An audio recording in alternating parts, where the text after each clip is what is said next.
ఏపీలో వాలంటీర్ల రాజీనామాలు కంటిన్యూ అవుతున్నాయి. ప్రతిపక్ష కూటమి తమపై కక్ష కట్టడంతోనే రిజైన్ చేస్తున్నామంటున్నారు వాలంటీర్లు. రాష్ట్ర వ్యాప్తంగా ఇప్పటివరకు 600 మందికి పైగా వాలంటీర్లు రాజీనామా చేయడం రాజకీయంగా కూడా రచ్చలేపుతోంది. అధికార ప్రతిపక్షాలు తప్పు మీదంటే మీదంటూ మాటలు యుద్ధానికి దిగుతున్నాయి. అసలు వాలంటీర్ల విషయంలో తప్పెవరిది?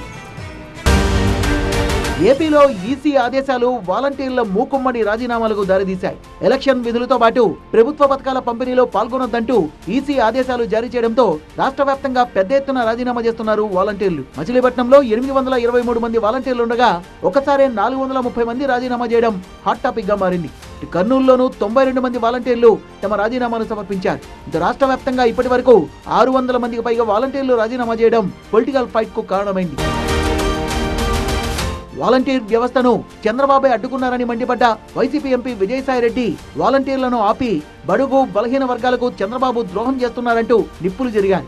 ఈ యొక్క వాలంటీర్స్ వాళ్ళు సేవల్ని రాబోయేటటువంటి కాలంలో 3 నెలల కాలం అందించకూడదు అన్నటువంటి నిబంధన విధించడం జరిగింది. అంటే మీకు ఎంత ద్రోహం చేస్తున్నారు చంద్రబాబు అన్నటువంటిది మీకు అర్థం చేసుకోవాలి.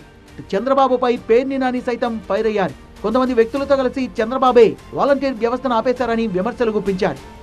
ఫీజులు తీసుకునేటువంటి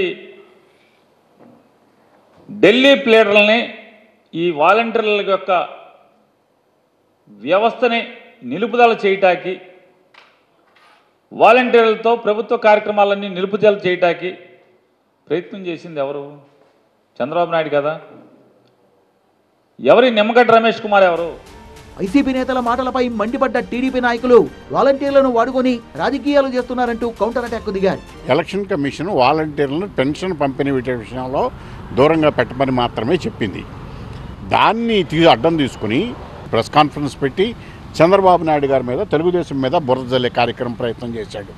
తెలుగుదేశం పార్టీ పెన్షన్దారులకు పింఛను వెంటనే ఇదివరకటికి మళ్ళీ ఏర్పాటు చేయాలని చెప్పేసి డిమాండ్ చేస్తున్నది. ఏపీలో వాలంటీర్ వ్యవస్థపై పొలిటికల్ ఫైట్ కంటిన్యూ అవుతోంది.